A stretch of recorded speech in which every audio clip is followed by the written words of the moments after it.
Welcome to Film Strip. These podcasts are spoiler-filled as we discuss the plots, characters, and themes of the films in review. All content used or discussed in these podcast episodes is the property of the respective owners and used under the Fair Use Act, Section 504, C2, Title 17. Welcome to Film Strip. I'm Jay, and happy to welcome to the show Cam Sully from the Jacked Up Review Show podcast. Cam, thanks so much for coming on, man. I've had a chance to be on your show a couple times. Glad to have you on Film Strip here. Tell folks a little bit about yourself and how they can follow your fine show. Anchor, Podbean, and plenty of other opportunities allow you to listen to us weigh in on a cult film or TV franchise. We also sum up books and food. Yeah, you guys talk about all of it, so that's what makes it a lot of fun. And as always, first-time guests pick the movie, and we got questions because today we're talking about Bent, starring Carl Urban, Sofia Vergara, Grace Byers, Vincent Spano, John Finn, and Andy Garcia. Written and directed by Bobby Moresco, based on the novel Deadly Codes by J.P. O'Donnell. Released in 2018, limited theatrical screening, and then straight to VOD and rental. So I asked you, you brought Bent to me, and I said, okay, yeah, that looks interesting. Let's give that a shot. Background with this movie, man. Where did you find this one?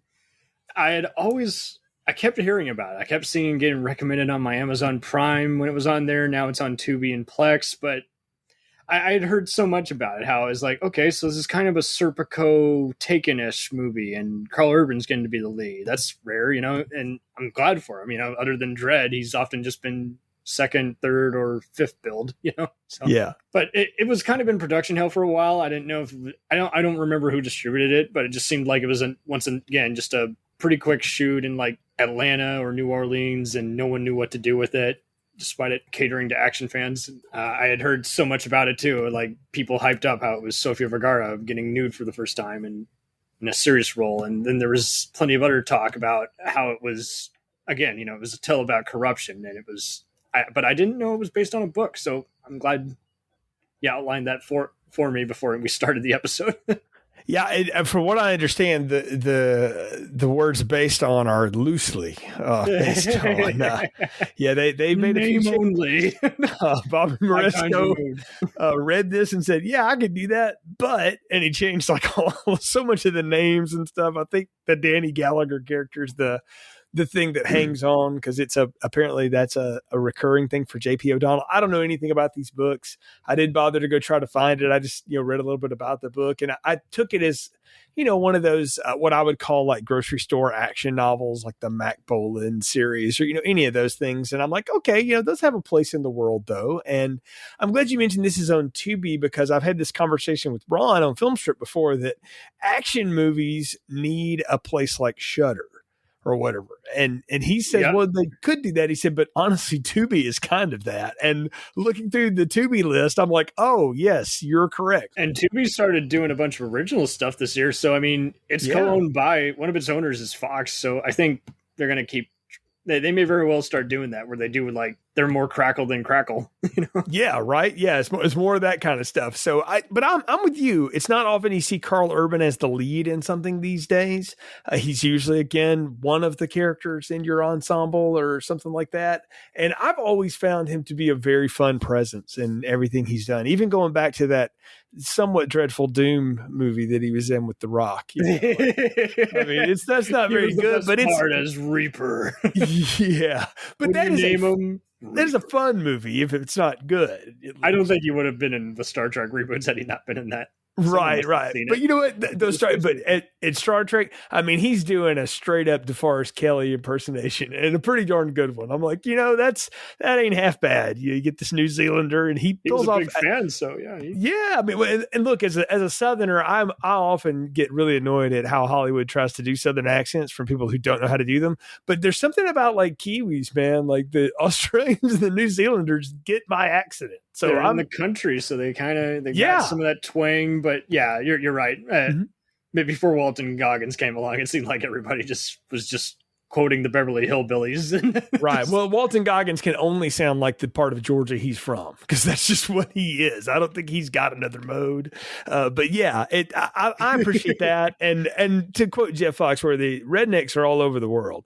So, that's that. Carl Urban coming from this, I could see it. So I was game for this. I didn't know the Sofia Vergara bit until I was reading background of the movie. And you say like that was the big word. She was the one putting that out there. Like this was a thing. And I think this was at the height of when Modern Family had hit and everybody was just enamored with her. And granted, I mean, yes, she is gorgeous and all that, but she's also incredibly funny. So for her to play something that's a little more straight and serious and kind of this, I don't know, we'll talk about what her character really is in this movie and stuff. It was different at the time. And so I'm like, okay, I'm interested enough to go, you've caught me on the premise. You got a couple of stars I like. Andy Garcia is going to be the geezer teaser here. So he's obviously going to be, the more respectable person or whatever, but obviously he's going to have a pivotal role. And then you open up with an explosion. I'm down. So, I mean, that's what I knew from the movie. And I said, okay, I'll give this a shot. And so, but otherwise I would have never known this existed. So I don't seek out a ton of straight VOD action films, and it's not that I dislike them. I just don't look for them, because if I'm going straight to VOD stuff, my genre is like the horror stuff. I go for that, and I try to see what that is, because Shudder, Scott Adkins, come on now. yeah. So I mean, but I'm not opposed to it again, and have made a lot of friends, particularly through the years, and on the podcast part of Film Twitter, that are big action fans and stuff. And so I'm trying to do more of this. So it's fun to catch these things, because action films nowadays, I'm trying to sit here and think, man, like the last time I saw one that I felt like was remotely an original premise, there's not a ton of them out there. And so I think more of them go to something like this, and not that this is the most original premise, but it's got some twists in it that I didn't see coming. And so, I was down to give this a shot, and should be an interesting. Now, just in general, though, it's kind of, where are you on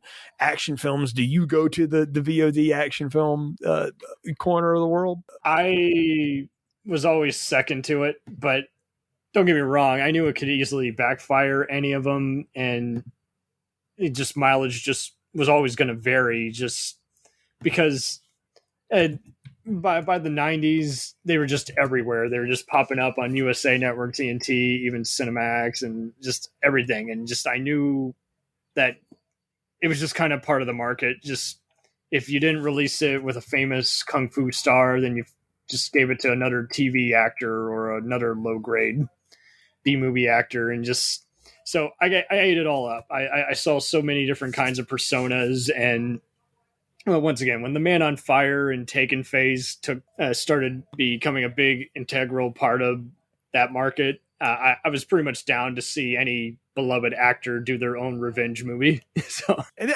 I'm glad you said that like that, because this is definitely a revenge flick.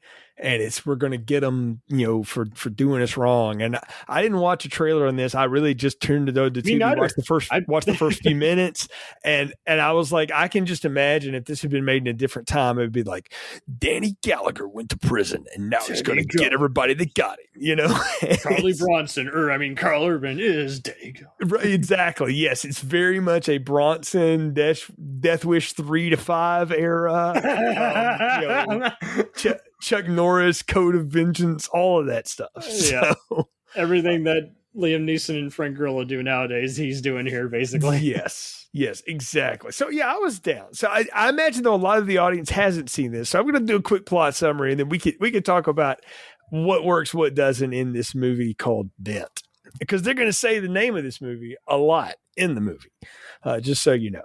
We'll be hell-bent on review. Yes. Danny Gallagher, Carl Urban, is a good narcotics detective, but when a bust goes bad and his partner Charlie is killed by a kingpin named Driscoll, Gallagher's left wounded and framed as a crooked cop.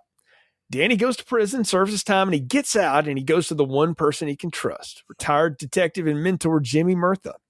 Danny uses his police and underworld connections and uncovers an elaborate plot involving a mysterious government agent, Rebecca, played by Sofia Vergara, and things get even more complicated when Danny learns his old partner was on the take due to gambling debts. Driscoll bought these debts and then had Danny in his pocket, or had Charlie in his pocket, and turned on Danny the night of the bust when everything went wrong. So Danny tracks down a money trail that only to learn Rebecca was using him all along to get to the money or something. I'm not really sure how that happens. We'll talk about it. He kills her, an accomplice in a gunfight, and I thought the movie was over, but there's another 12 minutes. So then Danny goes to Jimmy, who inadvertently reveals details only someone with too much knowledge would know about Driscoll. And when he's confronted, Jimmy tells him how he got caught up in Driscoll's web and how the bus wasn't supposed to go that way, but it did. So Danny demands to know where Driscoll is, and he moves in for his final revenge. But Jimmy gives him an address, all right, but not the right one, because Jimmy goes to warn Driscoll, as he's told he's going to have to do to protect his own family. And in a knife fight with Driscoll, he kills his bodyguard, and then they stab each other to death. But, not before Jimmy's alive long enough for Danny to call him and ask him what's going on. And Jimmy tells him, I've bought you one more day, and that's all you need. And as he dies, Danny realizes he's at the house of his one-time singer girlfriend, Kate, freeing him from his emotional toll of revenge. And he reunites with her in the rain in the driveway as credits roll. And it's a pretty simple story, but it has a twist there that I am going to just say flat out, man, I did not see coming. I did not see coming at the end that it was going to be the old man taking out the other old man, that, Carl Urban wouldn't get a blaze of glory here at the end. But first impressions of this and the way this setup and bust goes bad, I felt like I was watching something that owed a lot to The Usual Suspects and the way the bust on the heroin bust on the boat goes and all that stuff. I don't know if you got that vibe or not, but very much felt like that. Yeah, it is a similar, it's just totally rooted in it's an 80s plot with a 90s kind of format. Yeah, and just relentless cat and mouse, that you can't go in a scene without the hero bleeding or just getting in a bar fight and just kind of thinking to himself, is like, what kind of a intriguing web am I in? Right. I mean, we see this guy and it goes bad. There's lots of shooting. And one thing I'll say about the action in this movie, and it made me just feel great, because so much time nowadays action it's all CGI and all that stuff. And I was talking to Matt Bledsoe on Film Feast about this once, and how there's just something sort of neat about seeing actual practical squibs again in gunfights in movies. And I was like, oh, real squibs. Like when he shoots the big, like, fat guy on the boat or whatever, like he has to shoot him several times first. So I'm like, ooh, realistic gunplay. And secondly, like, oh, like real squibs. Like they talked that actor into wearing that. That was kind of cool. I mean, I appreciated that. I was really surprised, but yeah, it was going by London has Olympus Has Fallen kind of logic. Is like, okay, do some CGI blood here and there, but you're still using actual, just, the actor's actually getting hit by a prop gun.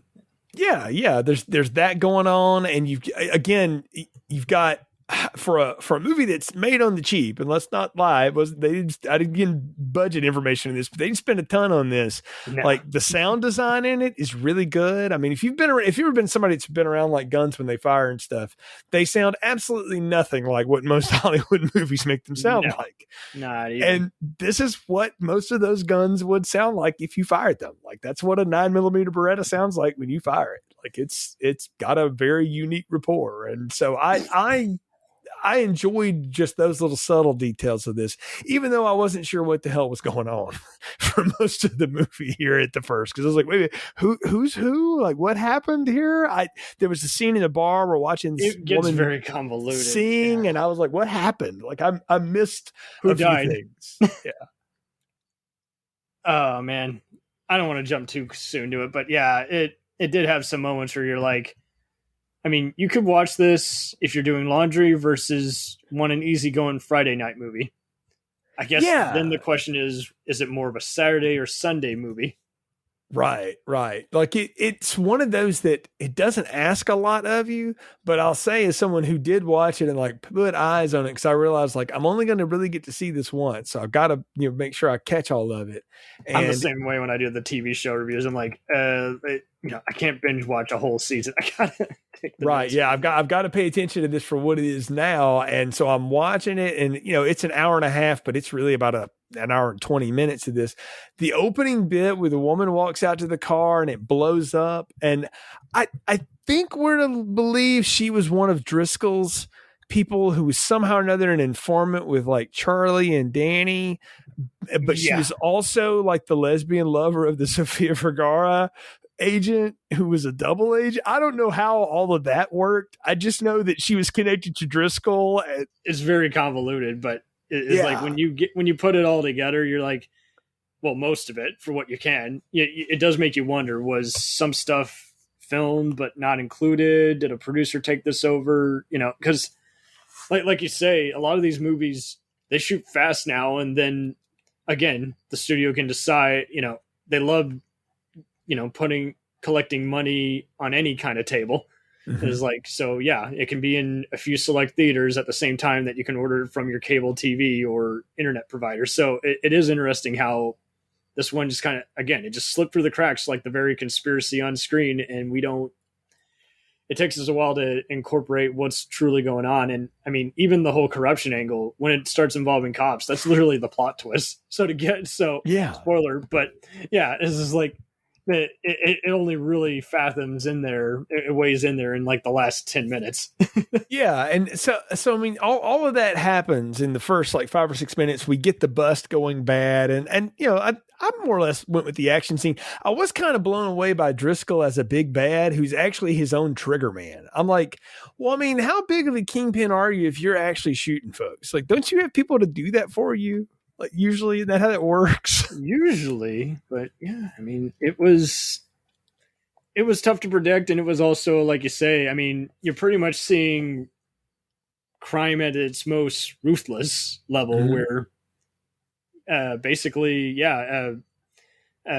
they're just so petty. They're just so reliant on, all these other guys just doing everything for them that there's. Once they get into that gear, there's really just no stopping them. Yeah. So it was interesting, but on the other hand, I was like, okay, and maybe that's where I got Usual Suspects from, was the way he looks at Danny when he shoots him, but he shoots him, but he doesn't kill him. Like, he leaves him alive, because obviously they're going to pin all of this on Danny, and the whole idea of being bent, that that's crooked, that's you're a crooked cop, you're bent or whatever. Which, I mean, there's lots of different definitions of bent. Where Carl Urban is from, there's a whole other definition for that. Like, it's not appropriate for any company at all. So I'm sure it was funny for him to sort of have to say this over and over and over again through this. But the idea of that there's corruption everywhere. I think you called out Serpico. Definitely an influence here to some of this. And what I find is neat is that the flash forward is he's in prison, and at no time does he try to like fight anybody, or maybe he just feels powerless to do so, but he serves his time in prison. It's almost like the opening to Ocean's 11 when he's getting out. Yeah, he pretty much wants him to face everything that you often encounter in a prison, because it involves the death of his partner. But yeah, it is one of those, it's like, it's pretty much, it gives that a bit more authenticity, because police are known for looking turning a blind eye to those who they serve under, even if they're not necessarily doing something illegal. If they're still kind of in a gray area, they just like to, because that's just basically, unfortunately, the politicized society we're in now. Is just, if you snitch on a cop, you're instantly considered a rat, or no different than the criminals they prosecute. So right. I think at this point, he's just like, you're just a scumbag, and I want you to, pay for what you've done. But at the same time, he also, he just doesn't, he wants the law to just take effect, because he's already just been through hell and back, just trying to, he barely makes it to the end of the movie. Right. I mean, yeah, we'll talk about the beating that Carl Urban takes. Oh, which one? Movie. I lost track after the first punch. I mean, yeah, he definitely is the Timex of this whole film and the way this thing goes down. But I don't know. I liked the idea of how it unfolds, where the one person that's still left in his life, because we see the girlfriend Kate singing at the club, at her club or whatever, and he's enamored with her. This is before he goes on the big bust and whatnot. But I thought it was pretty cool the way that he gets out, and he gets picked up by Andy Garcia, the Jimmy character, and he's retired, and it's his only friend, and he trusts him. He's like, look, I know, that wasn't how you wanted to go and that you were probably innocent, but you couldn't get out of it. But, you did your time. Everything's going to be cool. And Carl Urban is hearing none of that. Like, he's like, no, I've already got my whole like revenge laid out. And I love how Jimmy tells him the story about this pocket knife that like and I don't even remember all of it, but it's immediately when he's telling it, I'm like, well, this is Chekhov's pocket knife. Somehow this is going to come back. I don't know how, but like, my thought was like, Jimmy's bad. He's going to stab him with it later or try to, or something like that. And it's almost too close to yeah. But it's like this, my father gave me this and I was going to take it after this guy once, but I decided not to be Johnny from The Outsiders and, so, or whatever, I mean, that was kind of the story. It didn't matter. Pony Boy. Right, yeah. I want to see him in a remake of The Outsiders. Stay gold, Pony Boy, to do a really bad Ralph Macchio Southern accent. Oh, well, no, he could just play Derry. Yeah, he could have just been Derry. But I mean, Andy Garcia is like, you watch him now, and I have to separate like when I first was introduced to him in the 90s, and he was this suave, cool guy. And then you watch him in the Oceans movies, and he's Mr. Cool, and he's always like ruthless kind of guy. And now, I mean, he's an older guy and he's just kind of schlubbing around.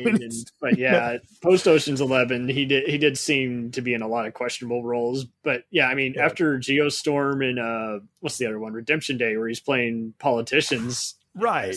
Like now, like you put a suit on him and all that, or you can just put him in like some, fishing clothes and an old fedora, and he's, there's this retired cop who's selling bait, for fishing or whatever out of his little houseboat thing. I'm with you. He was really showing his age here, and there looked like there were several scenes where he looked like he did a dialogue flub, or there was some ADR, but like his final line when he's talking to Danny, Carl Urban's character, he just seemed like he was croaking out his line. I'm like, damn, is he?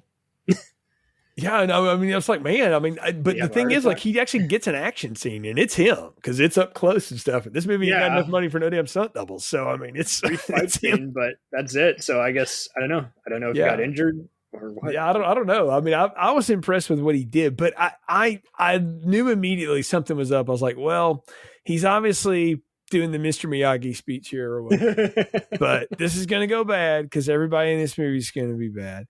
And then we get Danny, who goes, I mean, he's got a friend who's kept all of his stuff and he's kept his old Jeep Grand Cherokee, put some tires on it and a battery for him. He's got guns. He's got a suitcase full of cash and random clothes. So like before he went to prison, he like liquidated his life, and said, well, clearly I'm going to go away for a few years. It's like he knew he was going down, and it's a cool angle to see a bad cop taking down other, bad apples, Right. I mean, that's the thing is like what you learn is that he actually was a straight cop, but because he got betrayed or whatever, he's like, all right, fine, we're going to play it that way. Then I can play that game too. And so he takes his underworld connections, he gets his stuff together, and he goes on a hellbent tour for revenge, man. And I wanted to ask you about that. Like the way he goes about dispatching people in this movie, that's one thing I'll really compliment Bobby Moresco on, is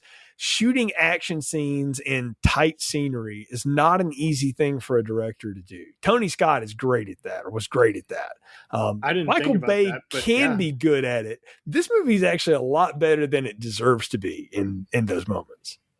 Yeah, because they could have done the billionth, quick cut, Born Identity taken, which is a like it or hate it angle, but it's commonly used. And they could have even done a Captain America, or Die Hard type elevator fight. But yeah, no, for the most part, it's just, you get a lot of distorted views around angles, and there's not too many quick cuts or anything. It's all pretty much like in one take, and then, ends with like someone, getting beat up against a curb or face planted or pistol whipped, and it, like you say, it just feels like it's just raw. And I did some looking at Moresco. He created some of my favorite shows like the Black Donnellys, and was one of the co-writers on Crash, even wrote on other Canadian shows like Millennium, the X-Files spinoff. So I was like, okay, cool.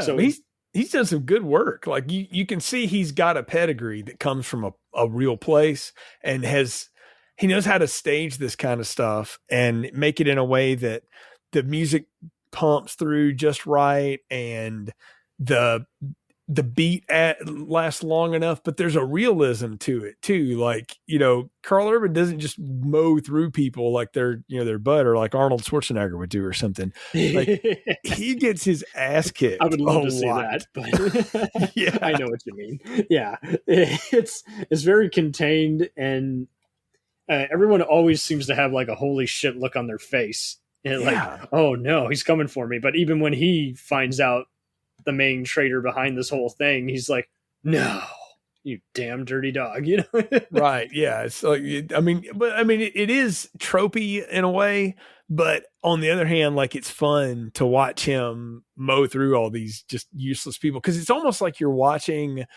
cutscenes from Max Payne video games, That's a great contrast. Yeah. This is a Punisher, Max Payne type storyline. But like you say, like, instead of the actors playing to the camera or it being a cheesy, rendition of a comic book, they do pretty good at just doing little small nuances, and that kind of just makes the cliches feel like somewhat plausible for the most part. And yeah, but it is weird. It is such a weird mashup because it could have easily backfired. It could have easily been the billionth, shitfest with Bruce Willis, John Travolta, or Nick Cage, and it's like, instead it's a very straightforward, it's playing to that Taken crowd. And then, the actors do have enough to work with in that there's just like 5 different layers to their character. So by the end of the movie, they're not the same person. And that's before they get into the various serious circumstances that surround the whole complex. So yeah. Yeah. And so that brings me to one of my first questions. Who the hell is Rebecca? And does it matter?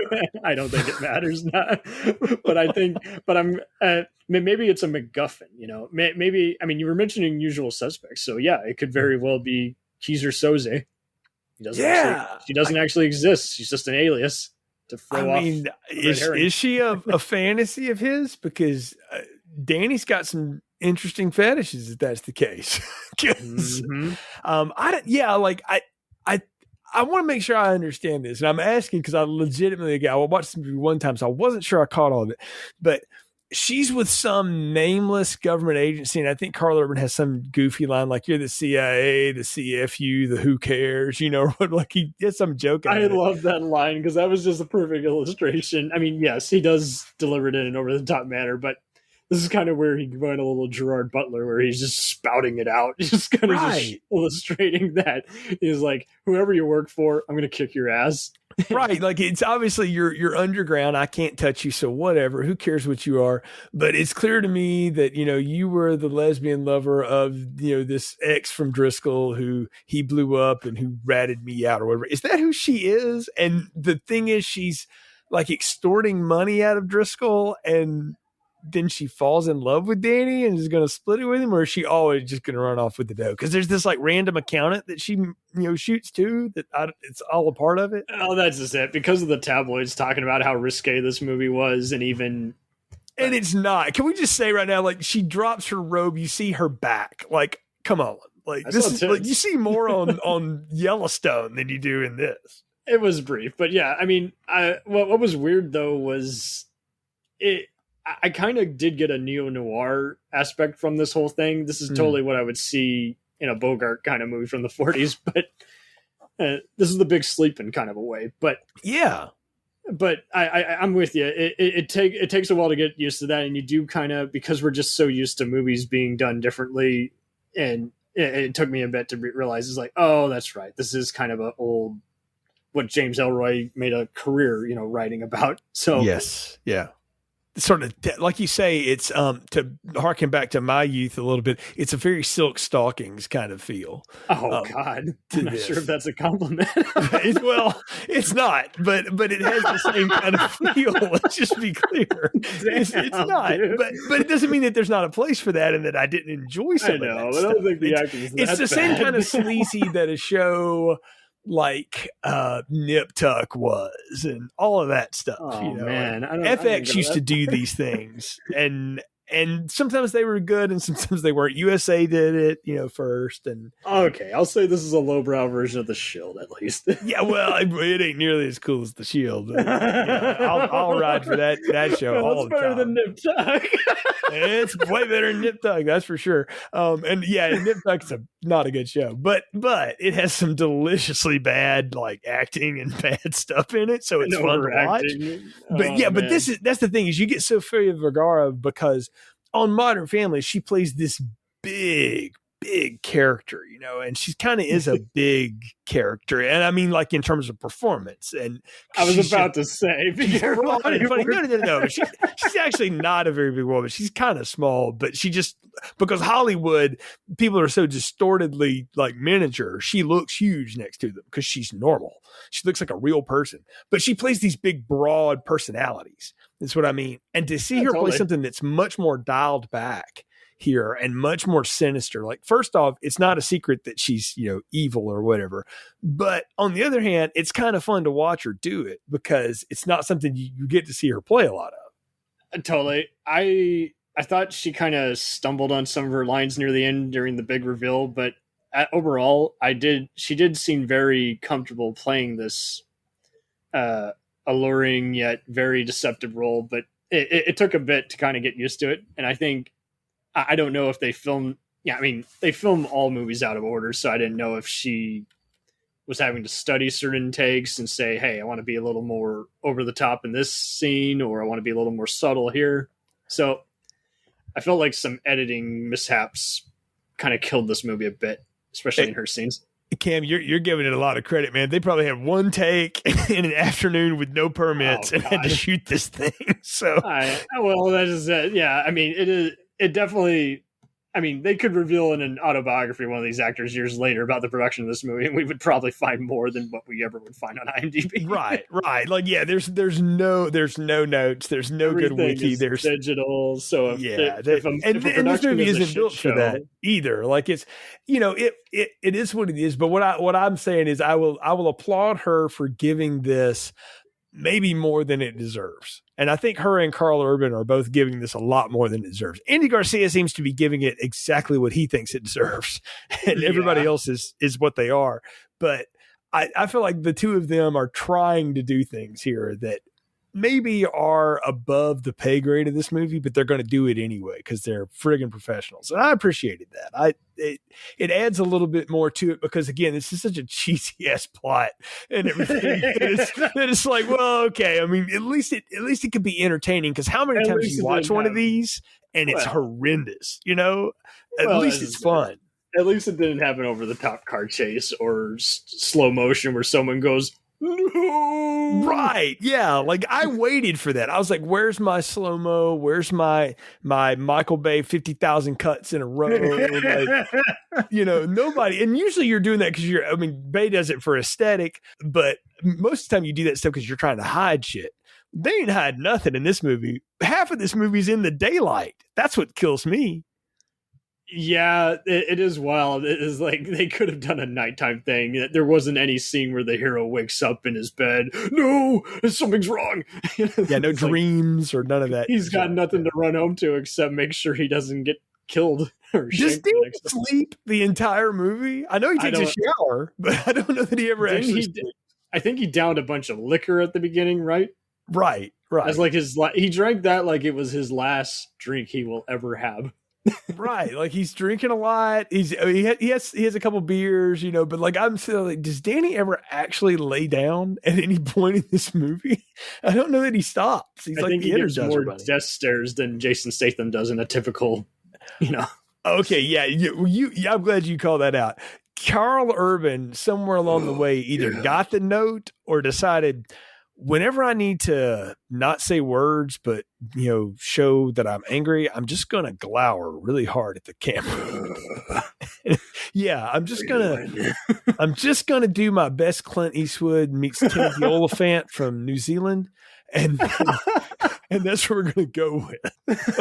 I mean, I'm not faulting the guy. I'm just telling you what he gave us. Because again, and that's probably more than this movie deserves. But he goes in and going. I do like though that they give him this subplot that he has regrets with Kate. Like he's sitting outside of her place when he gets out of prison. He calls her and he's like, "I'm sorry, they took your place away from you and all this." And so you kind of feel like the people that were after him, Driscoll and company, sort of went after her too to make sure that he stayed quiet and didn't fib and all that stuff. And, she's like, you didn't even celebrate your own birthday. And I'm like, of course not. He's like Martin Riggs. He's too badass to have. And why the hell is his surname Gallagher? I'm just saying. Right. Like, I imagine because that's the character in the That's book. some Rockford Files logic. Right. Well, the names in this movie are completely redonkulous. Like, there's no way that this woman's name is Kate either. Kate Driscoll. No, it should be. Yeah. Hell, they could have just called her Sophia Valles or some shit. It is right. Yeah, Rebecca, which we know is a fake name, so whatever. But I mean, seriously, like it's all ridiculous at this point. But I did get a kick out of the way that they try to give him this sort of softer side. That you realize that there's one thing he still kind of lives for, but he doesn't like go out of his way to bother her. He just wants her to know that he's alive and that she's okay. And it's almost like he wants some validation from her. And I think Jimmy picks up on that too. And that's why he gives him that moment to reconnect with her. I feel like that's the first scene he read and it stuck out to him. Yeah. Apparently the Andy Garcia liked that. And that is the twist, is that instead of sending you to your death where me and you are going to have to kill each other in the end, because I'm just as bent as everybody else, I'm going to go do it for you. I'm going to make it right. And you're going to go get the life that you deserved. It's just a weird predicament because, like you say, I don't know what sane person would do that, and yet it does make it an interesting kind of. Well, let's talk about that though. The way Jimmy does that, like when he gets the final phone call, and you've seen a few moments with him and his wife, like he gives her this big hug and kiss goodbye, and it's like a goodbye, and the way she's crying is like he's prepared her for there will come a day when I get a call and I have to leave and I don't come back. And it's like she knew that this was it, So, but and I'll say this about Finn's Driscoll. I don't know if that was supposed to be more developed than what we got on the screen. There's not a lot of this guy. His final scene is you tell a lot about him. He's filleting this huge salmon or whatever, and that's the knife him and Andy Garcia get in a fight with. And I was like, that's an interesting character note that apparently I don't know if they wrote that or if he was like, I'm going to be the kind of guy who would I will fillet my own fish and I'm so precise with it. Is it a New York City thing? I don't know. Well, I took it as more of a, I'm so, in touch and on top of everything that I do my own fillet work, and stuff like that. But he didn't see this coming, out of nowhere. Because Andy Garcia blows his bodyguard away and then comes at him with that pocket knife, Chekhov's pocket knife, I called it. And but he drives that stiletto right through him. That's a big old fillet knife.